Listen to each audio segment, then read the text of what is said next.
Баршаға сәлем, достар, қалдарың қалай? Менің каналыма қош келдіңіздер. Әр күніміз тек сәттілікке толы болсын. Құрметті менің оқырмандарым, мен бүгін сіздерге үйде өте дәмді ұйғыр елінің өте танымал, өте дәмді ганфан ыстық тамағының жасалу жолдарымен бөлісемін. Ганфан бұл гарнирге күріш болады. Подливы, лағманның подливы сияқты жасалады. Бірақ лағманның қамырының орнына күріш пайдаланамыз. Ал кеттік достар, менімен бірге ганфан дайындаймыз. Егер сіз менің каналыма тіркелмеген болсаңыз, онда қоңыраушаны басып тіркелуді ұмытпаңыз.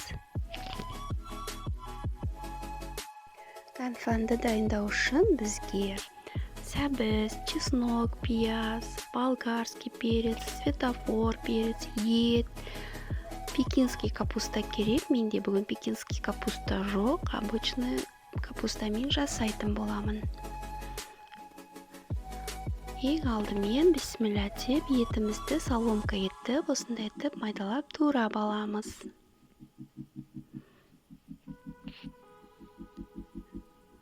Содан соң пиязды майдалап, сәбізді соломка етіп, чеснокты турап, болгар бұршын кішкене үрлеу етіп тураймыз. Негізінде бұл жерде тағы сельдерей қосуға керек. Етімізді қызып тұрған майда жақсылап қуырамыз.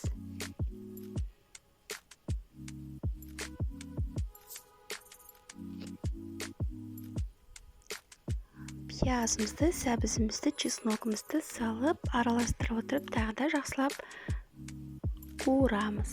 Содан соң бір кружка су құйып, етіміз піскенше тоқтырып қоямыз.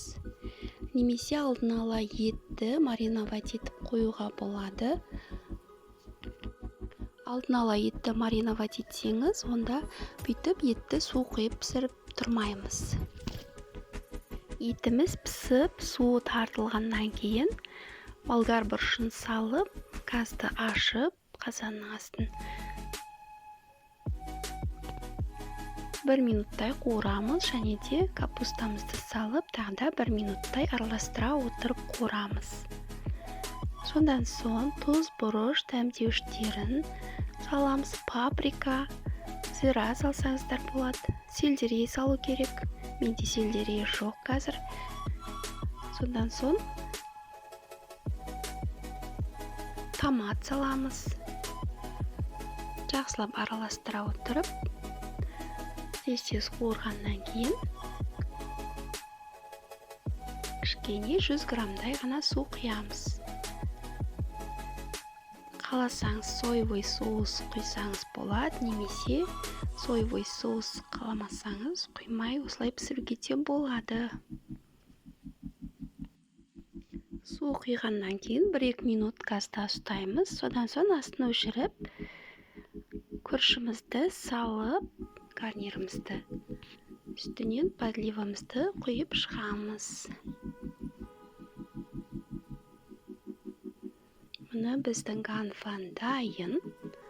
Өте дәмді, өте тойымды, өте оңай. Достар, міндетті түрде осы рецепт бойынша жасап көріңіздер. Рецепттің толық мөлшерлерін описаниеге осы видеоның астына жазып кететін боламын. Видео ұнаса, лайк басып, комментарий жазып кетуді ұмытпаңыздар. Егер сіз менің каналыма тіркелмеген болсаңыз, онда қоңыраушаны басып тіркеліңіз. Рахмет, сау болыңыздар.